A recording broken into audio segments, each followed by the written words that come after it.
श्री सहजानंद स्वामी महाराज ની જય, श्री लक्ष्मीनारायण દેવની જય, श्री નરનારાયણ દેવની જય, श्री ગોપીનાથજી મહારાજની જય, श्री ધર્મ ભક્તિ વાસુદેવની જય, શ્રી ઘનશ્યામ મહારાજની જય. પરમ પૂજ્ય ધર્મ ધુરંધર 1008 વડતાલ ગાદી વિદ્યમાન આચાર્ય સનાતન આચાર્ય મહાસમર્થ આચાર્ય ગુરુ શ્રી અજેન્દ્ર પ્રસાદજી મહારાજની જય. પરમ પૂજ્ય ધર્મ ધુરંધર 108 ભાવિ આચાર્ય શ્રી નુગેન્દ્ર પ્રસાદજી મહારાજની જય. સમગ્ર ધર્મકુળ ભક્તિકુળ ભગવાનના વાલા સર્વે મુક્તો સર્વે સંતો ભક્તોના ચરણોમાં કોટી કોટી સાષ્ટાંગ દંડવટ વંદન પ્રણામ સાથે સૌને જય શ્રી સ્વામિનારાયણ. કતારગામ વેડ રોડ હરિમંડપમાં બિરાજતા શ્રી સ્વામિનારાયણ ભગવાન અને તેના લીલા ચરિત્રથી સભર શ્રી હરિચરિતામૃત સાગર અને ભગવાનની આજ્ઞા. શ્રી હરિએ રાજીપાને જ શ્રેષ્ઠ મોક્ષ કહ્યો તથા નારાયણ ધરે સ્નાન કરવા પધાર્યા. શ્રી હરિએ આધારાનંદ સ્વામીને કહ્યું કે બંને હાથ ઊંચા રાખ્યા હોય તેવી ભગવાન શ્રી વાસુદેવની તમે મૂર્તિ કરો. વિશ્વેક્ષેન આદિક 16 પાર્ષદ ગરુડજી તથા નિરન મુક્તોને પણ ચિત્રમાં આલેખો. એ આજે મૂર્તિ સુરતમાં રામપુરા સભા મંડપમાં છે. તે હાલમાં પણ એના દર્શન થઈ રહ્યા છે. પછી શ્રીહરિની જે આજ્ઞા હતી તેને શિરોધાર્ય કરીને આધારાનંદ સ્વામીએ ઘણા પ્રેમ ભાવથી તે પટમૂર્તિ કરવાનો આરંભ કર્યો. જે રીતે શ્રીહરિએ કહ્યું તે રીતે જ ભગવાન વાસુદેવની મૂર્તિનું ચિત્રપટ કરીને શ્રીહરિને દેખાડ્યું. શ્રીહરિએ તે જોઈને રાજી થયા. તેથી ત્યારે શ્રીહરિએ જે ફૂલના હાર પહેર્યા હતા તે આધારાનંદ સ્વામીને આપ્યા તથા સંતો વર્ણી અને હરિભક્તોની સભા ભરાઈને બેઠી હતી તે સૌને ચિત્રપટ દેખાડ્યું. પછી શ્રીહરિ બોલ્યા કે ભગવાનના ભક્ત જે કોઈ બાય ભાઈ હોય છે તે બધા જ વિષયની કામનાને લીધે સત્સંગ કરે છે. હું મહારાજે કીધું ભગવાનના ભક્ત જે કોઈ બાય ભાઈ હોય છે તે બધા જ વિષયની કામનાને લીધે સત્સંગ કરે છે, પણ જે ભગવાન સંબંધી વિષયની જ ઈચ્છા રાખનારા છે તે બધા જ નિષ્કામ બને છે. માટે હે ભક્તો, આપણે નિષ્કામી ભક્ત બનવું તો ભગવાન આપણી પર બહુ રાજી થાય. શ્રીજી મહારાજ ગઢપુરમાં રહ્યા એ કાંઈ એમનામ નહોતા રહ્યા. દાદા ખાચર એભલ ખાચરનો પરિવાર, દાદા ખાચરનો પરિવાર એ બધાય નિષ્કામ ભક્ત હતા. તો નિષ્કામ ભક્તને લીધે મહારાજ ગઢપુરમાં 28 વર્ષ રહ્યા. જે ભગવાન સંબંધી વિષયની જ ઈચ્છા રાખનારા છે તે બધા જ નિષ્કામ બને છે. ઘણા પોતાની કામના પૂર્તિ માટે જ ઘણા ઉત્સાહથી જપ તપ યોગ તથા અપાર યજ્ઞ કરે છે. તેમાં શરીરના સુખની પણ ઈચ્છતા રાખતા નથી. મનુષ્ય પોતાની કામના પૂર્તિ માટે જ અપાર કષ્ટ સહન કરે છે. પોતાનું શરીર અને મસ્તકને પણ કુરબાન કરે છે. કરોડોનું ધન પણ દાનમાં આપી દે છે. જીવ જેમાં પોતાની કામનાની સફળતા માને છે તેમાં જ તેને અતિશય ઉત્સાહ રહે છે. કામના પૂર્તિ માટે ગમે તેવી કઠણ બાબત પણ સુગમ માનીને કરે છે. કારણ કે જેને જેના ઉપર ભાવ હોય છે તેને તેનો ક્યારેય અભાવ આવતો નથી. પરંતુ સત્પુરુષ જે વાત કહેતા હોય તે વાત જીવને મનાતી નથી. જીવ પોતાની મનની ધારેલી વાતને સિદ્ધ કરવા માટે જ ગમે તેવું કઠણ કામ હોય તો પણ તે પ્રેમથી કરે છે. જે કામ ઉપર જેને જ્યારે ભાવ થાય છે ત્યારે તે કામ કઠણ હોવા છતાં પણ તેને સુગમ જ લાગે છે. તેથી જ તે કામને તે કરતો રહે છે. મનુષ્ય ધનને માટે તો જ્યાં અપાર તોપો ફૂટતી હોય ત્યાં પણ સન્મુખ ચાલે છે, પણ ડરતો નથી. આવી તો અપાર વાતો છે. જેમાં ભગવાન રાજી થતા હોય તેવું કામ કરવું તે જ સૌથી કઠણ છે. પોતાના સુખ છોડે તે જ પ્રભુની પ્રસન્નતાનું પાત્ર બને છે. જેના મનમાં ભગવાનને જ રાજી કરવાનો ભાવ હોય છે તો તે પોતાને સુખી કરવા માટેનો મનમાં સંકલ્પ પણ કરતા નથી. કેવળ ભગવાનને રાજી કરવાનો જ મનમાં સંકલ્પ રહે છે. એના સમાન બીજો કોઈ મોક્ષ નથી. મોક્ષની તો અપાર રીતો છે, પણ તેમાં શ્રીહરિના રાજીપાની આકાંક્ષા રહે એ જ શ્રેષ્ઠ મોક્ષ છે. ભગવાનની પ્રસન્નતા માટે પોતાના સુખને પણ છોડી દે એવા સંતો હરિભક્તો કરોડોમાં કોઈ એકાદ જ હોય છે અને એવા ભક્ત જ આત્યંતિક મોક્ષના અધિકારી છે. જે ભગવાનની પ્રસન્નતા છે તે જ આત્યંતિક મોક્ષ કહેવાય છે. માટે એવા નિષ્કામ સંતો ભક્તો જે વિચાર કરે છે તે માત્ર ભગવાનને પ્રસન્ન કરવા માટે જ કરે છે. વળી જેને એક શ્રીહરિની પ્રસન્નતા જ લક્ષ્યમાં હોય એવા સંત સર્વોપરી છે, તેવા વર્ણી સર્વોપરી છે તથા તેવા હરિભક્ત ભાઈ તે બધા જ સર્વોપરી છે. આવા સંતો ભક્તો ભગવાનની પ્રસન્નતામાં જે સુખ રહ્યું છે તેને જ અક્ષર કરતાં પણ કરોડ ગણું અધિક સુખ માને છે.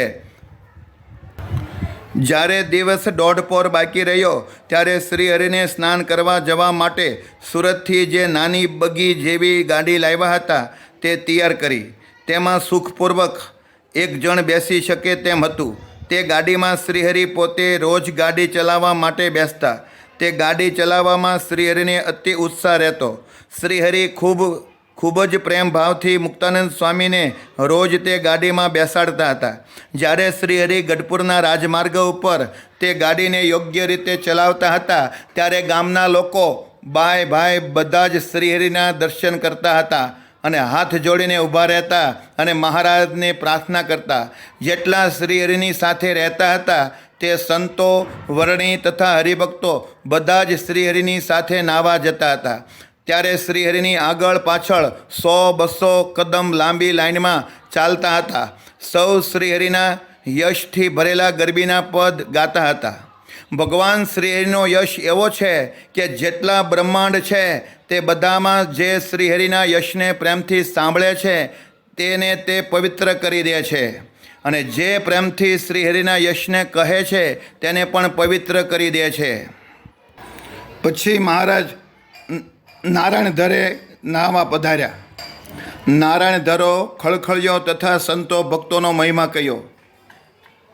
શ્રીહરિએ સ્નાન કરતાં કહ્યું કે 1859ના વર્ષથી લઈને અમે આ અદ્ભુત નારાયણ ધરામાં સંતો વર્ણી પાર્ષદો અને હરિભક્તોએ સહિત 18 વર્ષ સુધી ઉત્સાહથી નાહ્યા છીએ. અમે જેટલા દિવસ ગઢપુરમાં રહીએ છીએ ત્યારે ત્યાં આ ઉન્મદ ગંગામાં કાયમ નાહીએ છીએ.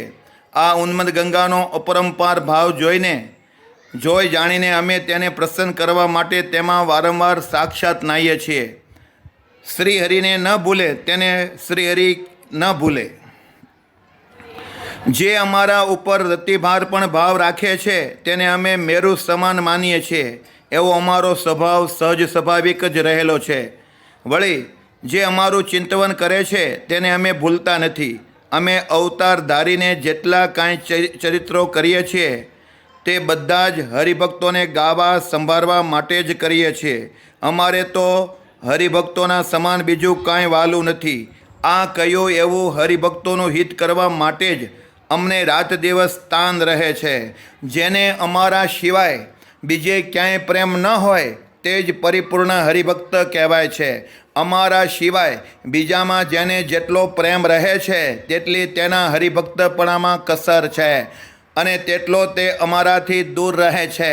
અમારાથી નજીક કે દૂર રહ્યાની આ અમે કહીએ તે રીત છે. કયા સિવાય કોઈને ખબર પડતી નથી. ભગવાન અને જીવ સિવાયના જેટલા પદાર્થ છે તે બધા જ માઇક કહેવાય છે. જે માઇક પદાર્થ કહેવાય છે તે બધા જ નિર્જીવ દેખાય તેનું જ નામ સત્સંગ થયો કહેવાય. આવી સત્સંગની સમજણ હોય છે. નારાયણ ધરાથી પશ્ચિમ તરફ ખળખળિયો વહે છે. અમે 5 વર્ષ સુધી તે ખળખળિયામાં સંતો તથા આચાર્ય તથા હરિભક્તોની સાથે નિત્ય નાહ્યા છીએ. તેમાં પણ કેટલીક વખત તો ખીજડીએ આરે નાહ્યા છીએ. જેને તમે જાણો છો. સંવત 1881ના વર્ષથી લઈને અમે અહીંયા સ્નાન કરવાનો આરંભ કર્યો છે. અમે જ્યાં ઘણીવાર જઈને નાહ્યા છીએ ત્યાં જે લોકો વારે આવીને ભાવથી સ્નાન કરશે તેના જમપુરીના તમામ દુઃખો તત્કાળ નાશ થઈ જશે અને જેને સત્સંગ નહીં હોય તે જીવને જરૂર સત્સંગમાં જન્મ મળશે. જરૂર સત્સંગમાં જન્મ મળશે. આમાં કોઈ વાત ખોટી નથી. આ અમારી કહેલી વાતને જે ખોટી માનશે તેને એટલું બધું દુઃખ આવશે કે તે જ્યાં જ્યાં જન્મ લેશે ત્યાં ત્યાં અગાઉથી તેને માટે દુઃખ તૈયાર જ હશે. તે દુઃખ મટવાનું દ્વાર તો આ સત્સંગ છે. માટે સુખી થવું હોય, આ લોકમાં યશ કીર્તિ મેળવી હોય અને ખૂબ સુખ શાંતિ પ્રાપ્ત કરવી હોય તો સત્સંગ કર્યા વિના તેનો ઉદ્ધાર નથી. જે લોકો સત્સંગ વગર જેટલો ઉદ્ધાર માને છે તેટલા તેમને ભગવાનની માયાએ ઠગી લીધા છે એમ જાણવું, એમ સમજવું. જે મનુષ્ય ભાવે સહિત સત્સંગ કરે છે તેને આવું દેખવામાં આવે છે. સત્સંગનો પ્રતાપ અપાર છે, તે કોઈનાથી માપી શકાતો નથી. બ્રહ્મા જેવાને પણ તેનો પ્રતાપ દેખ્યામાં આવતો નથી. અને જો તેનો પ્રતાપ દેખાયો હોત તો તે પોતાની દીકરીની પાછળ શા માટે દોડે? ગમે તેવો કોઈ મોટો હોય તો પણ જે માણસ જ્યાં સુધી સત્સંગમાં બંધાઈને સત્સંગ કરતો નથી ત્યાં સુધી તે સત્સંગ રહિત મનુષ્ય અંધ જ રહે છે. કેમ કે સત્સંગથી જ જ્ઞાનરૂપી અનુપમ નેત્ર મળે છે. કારણ કે જે કરવા યોગ્ય અને ન કરવા યોગ્ય વાત હોય તે સત્સંગના જ્ઞાને કરીને જ જોઈ શકાય છે. સત્સંગ કર્યા સિવાય તે ક્યારેય દેખાતું નથી. સત્સંગનું જ્ઞાન તો કરોડો સૂર્ય જેવું છે. સત્સંગ વગરનું જેટલું જ્ઞાન છે તે ઘાટું અંધારું છે. જેટલું અંધારું કહેવાય છે તે સૂર્યના પ્રતાપને જાણતું નથી. અંધારું તો અંધારું જ દેખે છે. કોટી કલ્પ જાય તો પણ અંધારાથી અંધારાનો નાશ થતો નથી. આ વાત નિશ્ચિત છે કે સૂર્ય અને અંધારામાં ઘણો ફરક છે. શ્રીહરિ આટલી વાત કરીને જ્યાં ખળખળિયો વહેતો હતો ત્યાં ધરાથી પશ્ચિમ તરફના કાંઠે જઈને બેઠા. શ્રીહરિએ પાણીના ખૂબ જ વખાણ કર્યા. વખાણ કરતાં કહ્યું કે આ પાણી મોતીના જેવું ક્રાંતિમાન છે. શ્રીહરિના પ્રતાપે ભક્તોની સર્વોપરિતા. પછી શ્રીહરિએ સંતોને કહ્યું કે આ સમયે તમારા જેવા બીજા કોઈ ક્રાંતિમાન નથી. બદ્રિકાશ્રમ, શ્વેતદીપ, વૈકુંઠધામ, ગોલોકધામ અને અક્ષરધામમાં જેટલા મુક્તો છે તે બધા જ તમને વખાણે છે. અમે જ્યારે નેત્ર મીચીને તે સર્વે ધામમાં જઈએ છીએ ત્યારે જે ધામમાં વિચરીએ છીએ ત્યાં ત્યાં તમે સૌ અમને વિચરતા દેખાવો છો. અત્યારે જે હરિભક્ત ભાઈઓએ સત્સંગ કર્યો છે અને જે સત્સંગના નિયમ પાળી ધર્મ રાખે છે તે બધા જ ભારે તેજોમય દેખાય છે. સત્સંગ અને ધર્મ એક જ વસ્તુ છે, તે અલગ નથી. તે બાબત જેને પરમ વિવેક હોય તે દેખી શકે છે. જે સત્સંગ કરીને ધર્મ પાળે છે તેના ઉપર ચોક્કસ ભગવાન ખૂબ પ્રસન્ન થાય છે. આવો જે સત્સંગ તથા આવો જે ધર્મ છે તે જ ભાગવત ધર્મ કહેવાય છે અને તે બીજા બધા ધર્મો કરતાં શ્રેષ્ઠ છે. જે બીજા બધા ધર્મો છે તે તો ભાગવત ધર્મની આગળ સૂર્યની આગળ પતંગિયા જેવા દેખાય છે. જેનું વર્તન સત્ય વાતને આધારે રહેતું હોય છે તેના ઉપર ભગવાનની પ્રસન્નતા રહે છે. જેમાં ભગવાન પ્રસન્ન હોય એવી વાતોનો જે રાત દિવસ સંગ્રહ કરે છે તેને જ મુક્ત દેખવા. હાલ જેટલા સંતો અને સત્સંગીઓ છે તે બધા જ શુભ આચરણ મુજબ ચાલી રહ્યા છે. જે શુભ આચરણ ઉપર ચાલે છે તે રાજા તથા દેવથી પણ અધિક છે. કારણ કે તેના અંતરમાં ભગવાન અખંડ નિવાસ કરીને રહે છે. નારાયણ ઘાટનો તથા પ્રગટ સંતો હરિભક્તોનો મહિમા. શ્રીહરિ અહીં નારાયણધરે 5 વર્ષ સુધી સ્નાન કરતા રહ્યા હતા. માંડવધાર ગામના હરિભક્તો પણ તે વખતે આવતા હતા. શ્રીહરિ સ્નાન કરવા આવે ત્યારે રોજ નવીને નવી વાતો કહેતા હતા. જે બધી જ વાત કહી શકાતી નથી તે ભગવાનની સ્મૃતિ રાખવા માટે થોડીક કહું છું. જ્યારે શ્રીહરિ સ્નાન કરી રહેતા ત્યારે અંગ ઉપર શ્વેત વસ્ત્ર પહેરતા. પછી જ્યારે ગાડી ઉપર બેસતા ત્યારે કેટલાક હરિભક્તો શ્રીહરિને ફૂલના હાર પહેરાવતા અને અલભ્ય લાભ લેતા હતા. શ્રીહરિ ફૂલના 2 ગુચ્છ બંને કાન ઉપર ધારણ કરતા હતા. તે ભાવિક હરિભક્તો શ્રીહરિના બંને હાથમાં ફૂલના બાજુ અને પહોંચી બાંધતા હતા. વળી ફૂલના તોરા લાવી શ્રીહરિને ધરાવતા અને લાભ લેતા રહેતા હતા. અને જે વિપ્ર હરિભક્ત હતા તે શ્રીહરિના લલાટમાં કુમકુમનો ચાંદલો કરતા હતા.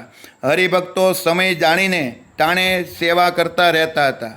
જે સ્થળે શ્રીહરિ સ્નાન કરતા તે દરાનું નામ નારાયણ ઘાટ હતું.